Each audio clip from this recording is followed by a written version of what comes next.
एक बार एक वैज्ञानिक ने एक टिड्डे को पकड़ा और उसे अपनी आवाज़ पर छलांग लगाना सिखाया।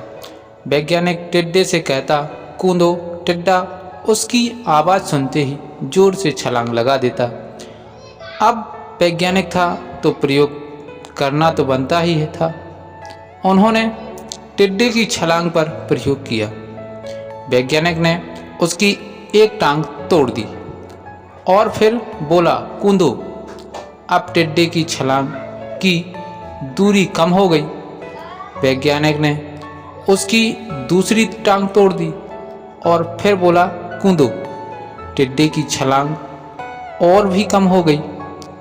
अब तोड़ी गई उसकी तीसरी टांग, फिर छलांग की दूरी कम हो गई।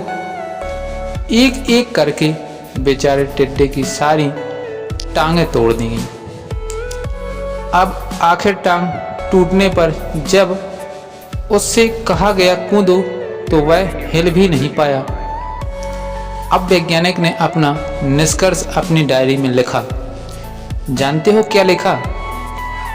जब टिड्डे की एक टांग तोड़ी गई तो वह थोड़ा बहरा हो गया।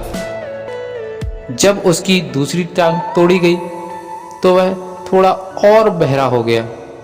हर टांग टूटने के साथ वो और बहरा होता गया और सारी टांग टूटने के बाद वह बिल्कुल बहरा हो गया और जोर जोर से चिल्लाने पर भी उस पर कोई असर नहीं हुआ।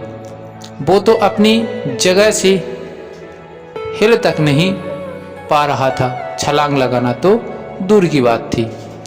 इस कहानी को सुनकर सभी को ऐसा लग रहा होगा कि क्या मूर्ख वैज्ञानिक था, इतनी सीधी सी बात उसे समझ नहीं आई।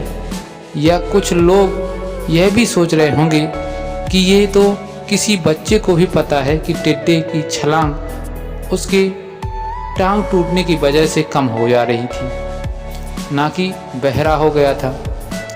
दोस्तों, हम सभी जीवन में कई बार ऐसे मूर्ख बन जाते हैं। कई बार जीवन में दो घटनाएं एक साथ ऐसी घट जाती हैं कि उनका एक दूसरे से कोई संबंध नहीं होता है, फिर भी ऐसा लगता है कि गहरा संबंध है। कभी कभी दिखता कुछ और है लेकिन समझ कुछ और आता है, वास्तव में कुछ और होता है।